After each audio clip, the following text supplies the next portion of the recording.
마태복음 11장입니다. 28절에서 30절까지의 말씀을 우리 짧은 말씀인데요. 함께 읽도록 하겠습니다. 수고하고 무거운 짐진 자들아 다 내게로 오라. 내가 너희를 쉬게 하리라. 나는 마음이 온유하고 겸손하니 나의 멍에를 메고 내게 배우라.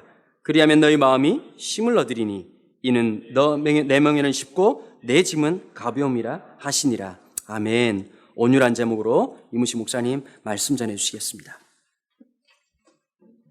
네, 오늘 이 온유란 주제를 가지고 우리가 함께 말씀을 나누겠습니다. 잠깐 기도하겠습니다. 하나님 감사합니다. 예수님의 온유하심 때문에 마음이 열리고 예수님을 받아들인 신앙 고백을 들으며 우리 이 시간 주님의 온유에 대해서 한번 저희들이 말씀의 가르침을 받길 원합니다. 우리 마음에 이 말씀을 새겨주시고 주님의 마음이 일어나도록 도와주시옵소서. 예수님 이름으로 기도드립니다. 아멘. 오늘 주님은 자기에게로 사람들을 초청하십니다. 근데 초청하는 사람이 이제 대상이 한정되어 있어요. 오늘 본문에 보니까 수고하고 무거운 짐진 자들아 이랬거든요. 이 수고라는 단어는 이제 헬라어 원문은 제가 지금 생각이 안 나는데 생각나는 건 이게 분사형에다가 그러니까 동명사죠. 영어로 분사형에다가 능동태 동사형이에요. 그러니까 수고라는 말은 그래서 이제 주석가들이 어떻게 주석하냐면 이거는 자기가 스스로 진 짐이다라는 거예요. 그러니까 자기의 어떤 욕망 때문에, 자기의 어떤 비전 때문에, 자기의 어떤 계획 때문에 그냥 누가 지라 그러지 하지도 않았는데 자기가 막 해가지고 지게 된 짐, 이게 수고다. 그래서 능동분사형의 의미를 그렇게 해석을 합니다. 그래서 이제 무거운 짐진 자들아 했는데 이 짐이라는 단어는 피동태예요. 수동태 분사형이에요. 이건 뭐냐면은 내가 지려고 하지 않았는데 원하지 않게 지게 된 짐이에요. 이런 게 뭐냐면 이제 태어날 때부터 몸이 약하다. 이거 뭐 내가 몸이 약하려고 한 겁니까? 이 병이라는 것을 지게 된 것입니다. 또 참 인간관계에서도 원하지 않는데 부모님이나 가족들 가난 때문에 정말 어렸을 때부터 짐지고 살아간 그런 분들도 계시고 여러 가지 짐이라는 것이 내가 원하지 않았는데 지어진 짐, 세상에서 말하면 운명적 짐이죠. 이런 걸 진 사람들을 주님이 부르시는 거예요. 그러니까 이 수고와 짐이라는 단어가 뭐냐, 안팎으로 내가 그냥 스스로 진 짐도 있고 원하지 않는데 정말 지게 된 짐도 있는데 그 짐을 진 사람들을 주님이 초청의 대상자로 불렀습니다. 그리고 이 짐에 대해서 뭐라고 형용사부터 무거운 짐진 자들이라고 했어요. 무거움이라는 게 뭐냐? 이 짐을 지고 이제 사는데 한계를 느낄 때, 더 이상 질 수 없다 느낄 때 주저앉고 싶고, 버티고는 서 있지만 현기증이 핑 오고 쓰러질 것 같고, 한 발자국도 한순간도 더 견디기 힘들 것 같은 한계를 느끼는 사람을 무거운이라는 형용사 속에 있습니다. 그러니까 이 짐과 수고는 내가 능히 지고 갈 수 있다 하고 자기 의지와 힘이 있어 버쩍버쩍 드는 사람은 주님 부르질 않아요. 주님 어떤 사람을 자기한테로 부르시느냐? 이 수고와 짐 때문에 막 절망감을 느끼는 사람, 어떤 때는 더 못 살겠다는 생각이 드는 사람, 더 못 버티겠다고 하는 생각이 번뜩번뜩 드는 이런 자기 한계의 끄트머리에 서 있는 사람들을 주님이 부르신다. 이게 주님의 초청의 대상자입니다. 이런 사람을 초청하시면서 주님이 자기가 누구이신가, 초청자를 이렇게 계시하신다, 이제 드러내세요. 그런데 뭐라고 드러내시느냐? 수고하고 무거운 짐진 자들아 해놓고 다 내게로 오라. 첫째, 다. 이거 굉장한 표현입니다. 다. 여러분이 이 어떤 사람을 이제 잔치에 초청할 때 몇 명을 초청하느냐가 그 사람의 권력이나 부를 상징하죠. 10명이냐, 100명이냐, 1000명이냐, 그렇지 않겠습니까? 대통령이라도 온 인류를 다 초청할 수 없습니다. 당대가 아니라 2000년, 3000년 주님 오실 때까지 이렇게 수고와 무거운 짐진 사람들을 다 부른다. 이거는 아무나 할 수 있는 말이 아니에요. 여기서 다라는 이 표현을 보면은 예수님이 자기가 누구이신가를 드러내 주는데 하나님이시다. 사람으로서는 감히 이런 표현을 쓸 수 없어. 나는 인생의 수고와 짐을 다 해결할 수 있는 메시아다라는 메시아 자의식이 드러난 표현이다. 예수님의 무의식이 드러났다. 내가 메시아다. 다 해결할 수 있다. 그래서 예수님의 크기가 나타나고 있죠. 다 내게로라. 이 두 번째. 이 오늘 본문에 보면 I 1인칭 주어가 굉장히 강조되어 있습니다. 내 멍에는 쉽고 가볍고 내가 쉬게 하리니 나는 이렇게 I가 강조되어 있는데 오늘 본문에서도 보면은 다 내게로 오라. 우리 보통 진리를 깨달은 우리 인류의 스승들은 저기로 가라 이렇게 말해요. 저기의 길이 있다. 나도 저 길로 갔더니 되더라. 이런 식으로 이제 인도자, 안내자 역할을 하는데 내가 길이다. 내 자체가 진리다. 내가 모든 문제를 해결해 줄 수 있다라고 내가라는 표현을 쓰는 사람은 드뭅니다. 도덕적 스승들, 소크라테스나 공자나 부처 같은 사람들은 그런 표현을 안 썼어요. 굉장히 겸손하고 인간적인 면모가 있고 구도자적 자세를 갖추고 있는 좋은 스승들이에요. 근데 함부로 감히 내가 바로 길이야. 내가 진리고 내가 부활이고 생명이고 내가 모든 죄를 해결해. 이렇게 나를 강조하는 사람은 드뭅니다. 그래서 이 예수님에 관한 그 묵상을 하는 많은 책들에서 그런 얘기를 하잖아요. 예수에 대해서 진정한 예수의 어록을 연구하면 딱 두 가지 결론밖에 없다. 예수는 과대망상증 환자이거나 진짜 메시아이거나 중간은 없다. 이라는 거예요. 예수님이 여기서 다 내게로 오라 했을 때 우리는 여기서 뭘 볼 수 있느냐? 예수님의 메시아 자의식을 볼 수 있습니다. 자기가 하나님이고 이 문제를 해결하러 온 메사야라는 것을 안에 분명히 그 정체성을 갖고 계시고 한 말씀이다. 그러면서 이 모든 수고와 짐으로부터 내가 너희를 쉬게 하겠다. 진정한 안식과 평화와 쉼을 주겠다라는 것을 약속하셨는데 이 쉼은 어떻게 오는 것일까 하는데 이것이 29절에 나와요. 나는 마음이 온유하고 겸손하니 이래요. 우리는 쉼이 어디서 온다고 생각합니까? 능력에서 온다고 생각하기 쉬워요. 나보다 강한 사람 만나면 내가 쉴 수 있겠다 이렇게 생각해요. 그런데 그렇지 않습니다. 주님은 현실의 어떤 능력이나 힘이 쉬게 하는 게 아니라 뭐라고요? 마음이 온유하고 겸손하기 때문에 쉬게 할 수 있다 이렇게 얘기하죠. 여기 우리 기독교인들이 많이 반성해야 될 점인데요. 항상 이 교회가 항상 힘있게 발전하는 때의 신앙 혹은 그 사회가 성장하는 시대의 기독교와 교회는 착각을 합니다. 예수 믿으면 이렇게 성장하고 발전한다. 그래서 예수 믿어서 이렇게 내가 잘 됐고 축복받았고 성장했고 오늘의 이런 것도 다 주님이 주신 것이다 라고 하고 얘기하는 이런 식의 신앙 간증, 이런 식의 그 복음 전도 방식을 뭐라고 하느냐면은 기독교 승리주의라고 얘기해요. 승승장구한 사람들이 예수를 증거하는 방식이라는 거죠. 성공주의라고 합니다. 혹은 성장주의라고 합니다. 혹은 번영의 신학이라고 그래요.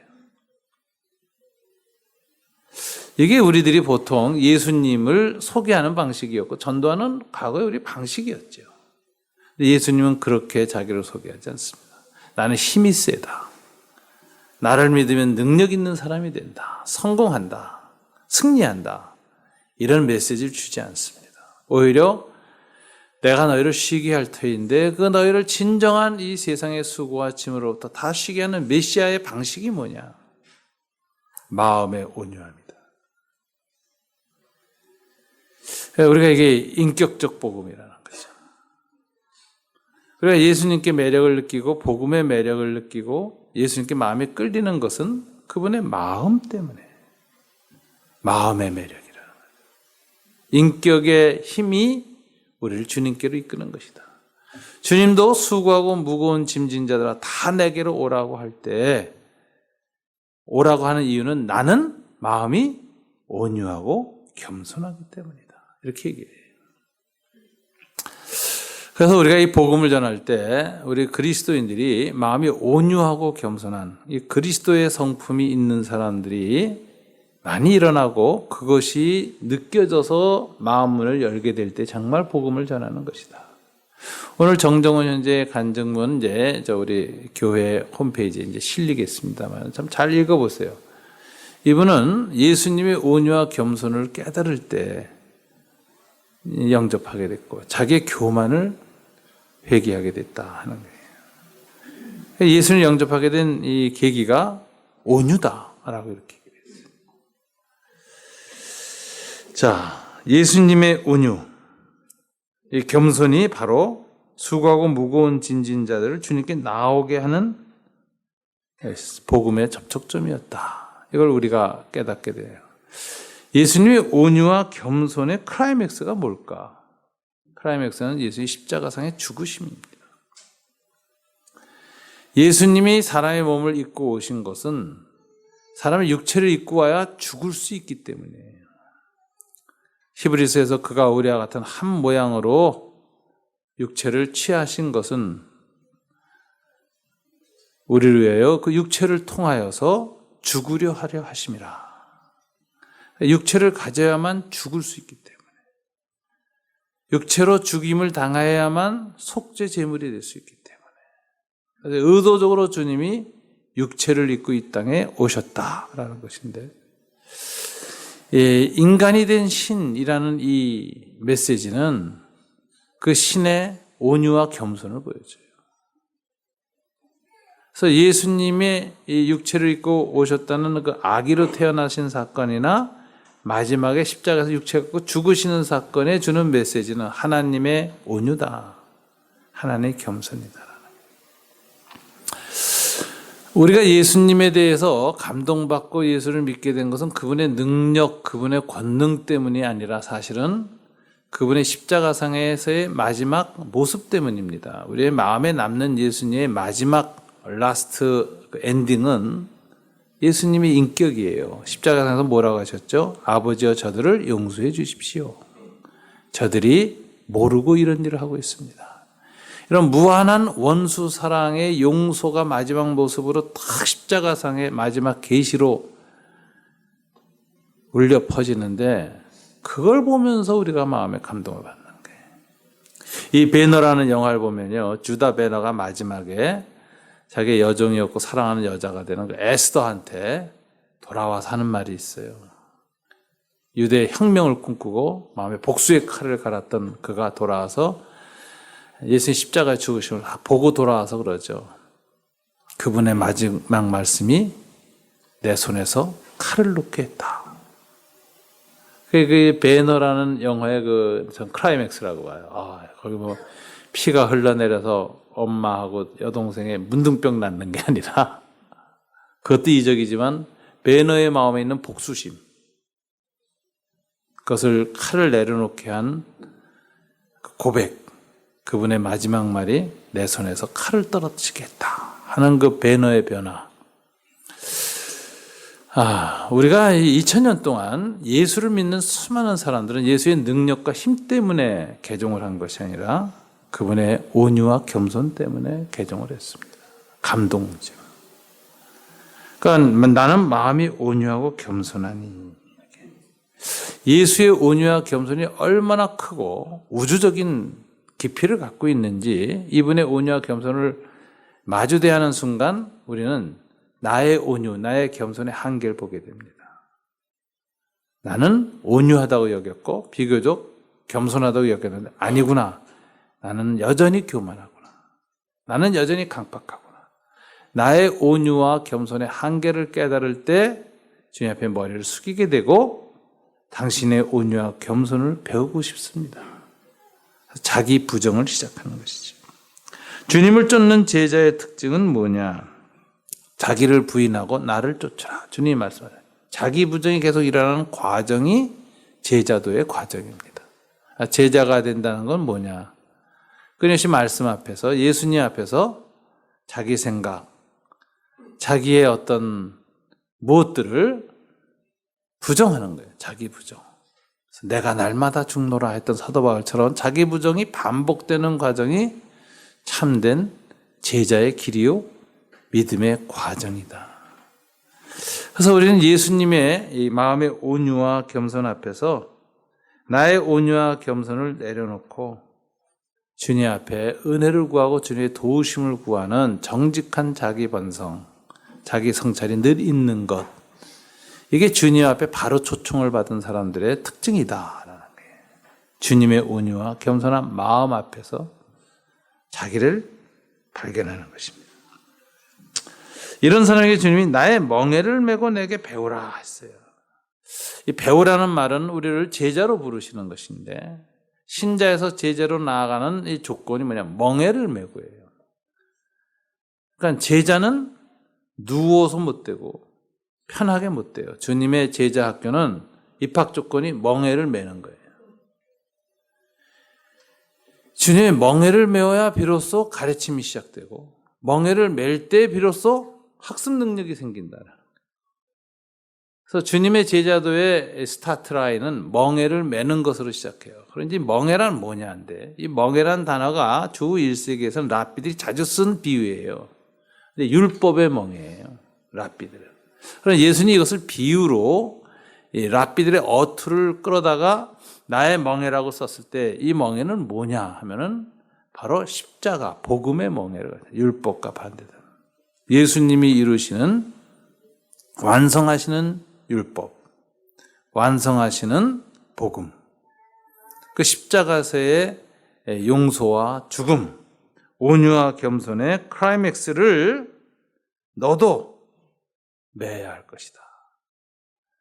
나의 온유와 겸손의 한계를 느끼고 예수의 온유와 겸손을 배우겠다고 결심한 사람은 바로 이 복음의 멍에를 이제 치기 시작해야 됩니다. 이 멍에를 매는 게 고통스러운 것이냐? 아니, 이 무거운 짐, 수고와 짐을 벗기 위해서 오라고 해놓고는 멍에를 지우신다. 아, 이게 뭐야? 벗으려고 하는데 웬 뭘 또 지워? 우리가 이럴 수 있어요. 근데 예수의 멍에는 아주 독특한 특성을 갖고 있습니다. 우리의 수고와 짐하고는 전혀 다른 특성이 있습니다. 그것이 30절에서 얘기해요. 이는 내 멍에는 쉽고 내 짐은 가벼움이라. 왜 멍에를 지라고 하실까? 이 멍에는 독특한 멍에이기 때문이에요. 첫째, 내 멍에는 쉽고, 이 쉽고라는 단어를 영어 번역해 보니까 comfortable로 되어 있어요. 편안하고 아주 좋은 멍에예요. 왜 멍에를 집니까? 짐을 잘 지게 하기 위해서, 짐을 보다 쉽게 지기 위해서, 짐을 좀 편안히 지게 하기 위해서 멍에가 있어요. 이 멍에가 좋으면요, 1kg 들 사람 2kg 들 수 있습니다. 멍에라는 게 그런 거예요. 근데 이 멍에가, 이거 매면 더 힘든 멍에가 있어요. 울퉁불퉁해서 뼈나 근육을 찌르는 멍에는, 그 멍에를 지면은 원래 멍에 없이 지던 것보다 더 아파서 더 멋져요. 이 멍에는 굉장히 편했는데, 이 예수표 멍에가 이 주 팔레스타인의 그 목공소에서 유명했다는 거 아닙니까? 예수님 목수였잖아요. 그래서 나자렛 목공소에 앞에 써 있었대요. 바겐세일, 내 멍에는 쉽고 가볍다. 이런 포스터가 붙었다 그러는데 제가 만든 말입니다. 예수님의 멍에의 특징은 쉬움이에요. 컴포터블, 아주 편안하다. 그럼 어떻게 편안할까? 예수님은요, 온유하고 겸손하신 분이라서 소 한 마리에게도 맞춰서 멍에를 메어줄 때 그냥 아무렇게나 탁 공장에서 규격품으로 만들고 네가 맞춰 임마 이러지 않는다는 거예요. 소 하나하나에 맞춤형으로 멍에를 만드세요. 소의 뼈의 특징이나 어깨의 근육이나 이런 걸 다 만져보시고, 이 소한테는 멍에를 어떻게 깎아야 될까 잘 맞추어서 만드시고, 그 다음에 찌르거나 누르는 게 없게 하려고 우리 사포 같은 걸로 잘 이렇게 하고, 그 다음에 그 피부가 벗겨지거나 이러지 않도록 거기에 아주 기름도 칠하고 해가지고 얼마나 잘 만들고, 그 다음에 무거우면 안 되잖아요. 가벼움이라. 이게 아주 가볍지만 단단한 나무로 딱 해서 만들기 때문에 예수님의 멍에는 이처럼 컴포터블, 참 편하다. 잘 맞춰져 있다. 이 복음이 우리에게 주님이 잘 맞춰주십니다. 이 복음의 멍에를 주님이 우리한테 씌워줄 때 주님이 힘들고 어렵게 하지 아니하시고 깨닫게 하시고 나의 생활, 삶의 정황, 문제를 다 들여다보시면서 거기에 맞춰서 딱 만들어주시는 맞춤형 멍에다. 왜 이렇게 맞춤형을 만드실까? 주님이 무례하고 강팍하지 않기 때문에. 온유하고 겸손하니 이걸 이렇게 잘 상대방의 필요와 아픔과 고통과 한계를 보시고 맞추어서 편안한 명예를 만드신다라는 거죠. 그 다음에 이 멍에가 쉽기 때문에 결과는 짐이 점점 가벼워진다. 내 짐은 가벼워진다. 예수님의 멍에를 메면 멍에 없이 수고와 짐을 멜 때 힘들어 죽겠었는데 이상하게 짐이 가볍게 느껴져요. 이 멍에가 아주 좋은 멍에예요.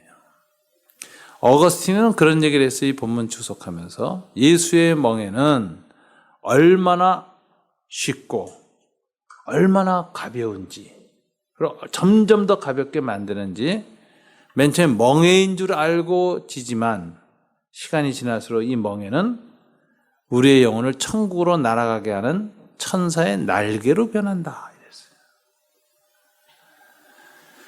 우리 안에 있는 수고와 짐, 죄를 가볍게 하고 얼마나 가볍게 점점 만드는지 나중에 날아가게 만든다. 그러니 예수님의 이 복음의 멍에를 지는 걸 두려워하지 마라.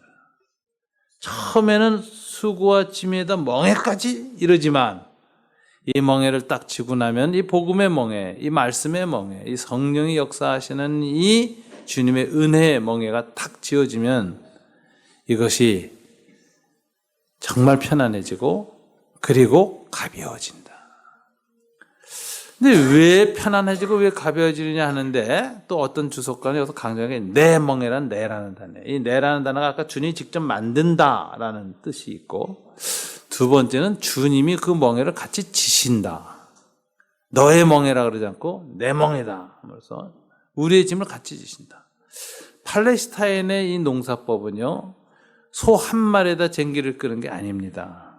우리가 이제 구약 성경에 엘리야서 같은 데 보면 한결이 소를 엘리야가 끌고 있었다. 엘리사 이렇게 나오잖아요. 엘리야가 만났더니. 그래서 이 팔레스타인 농부는 항상 두 소를 함께 멍에를 지어가지고 이제 쟁기질을 해요. 그래서 멍에가 왜 멍에가 아니라 쌍멍에 이렇게 연결돼서 소 두 마리가 들어가게 하는. 요 배경을 놓고 보면 내 멍에 할 때 주님이 무슨 말이냐? 이걸 너도 지지만 나도 옆에 가서 같이 지겠다. 나를 내가 지는 멍에다. 이런 뜻이에요. 여러분의 인생에 수고와 짐을 주님이 같이 져주신다. 거기에 내 멍에라는 이 소유격의 의미가 있다. 주석가들이 보통 그렇게 해서 그래요. 군대 가서 남자들은 봉체조라는 걸 해보는데, 이 봉체조라는 건 큰 나무 든 거를 남자들이 쫙 줄 서서 이제 오른쪽 왼쪽으로 드는 건데, 저처럼 키 큰 사람 죽어납니다. 그건 내가 다 들어야 돼요. 근데 우리 윤성진 목사님은 키 작은 사람 굉장히 좋은 거예요. 드는 흉내만 내면 돼. 아주 가볍고 즐거워요. 바로 그 일이 일어나요. 예수님이 친히 우리의 멍에를 옆에서 같이 져 계시는데, 그분이 얼마나 능력 있게 수고, 짐, 죄짐까지 다 잘 지시는지, 시간이 갈수록 그분이 다 지고 가시기 때문에 시간이 갈수록 예수님의 멍에를 함께 매면 내 짐이 가벼워져. 그래서 결과가 뭐냐? 그리하면 너희 마음이 쉼을 얻으리니. 육체뿐만 아니라 우리의 마음에 큰 쉼이 있고 스트레스도 사라지고 근심과 염려와 불안도 사라지고 주님이 함께 멍에를 져주실 때 너무 행복하고 평안하고 기쁘고 점점 가벼워져서 행복해지는 겁니다. 이게 예수와 함께 멍에를 진 제자의 행복이라는 거예요. 짐이 가벼워진다. 우리 영혼이 하늘을 향해서 날기 시작한다. 내 수고와 짐보다 주님의 져주시는 온유와 겸손의 힘이 워낙 커서 능히 날게 한다. 그래서 하늘나라는 그렇게 가는 것이다. 멍에를 지고. 저와 여러분 다 인생에 수고와 짐이 있습니다.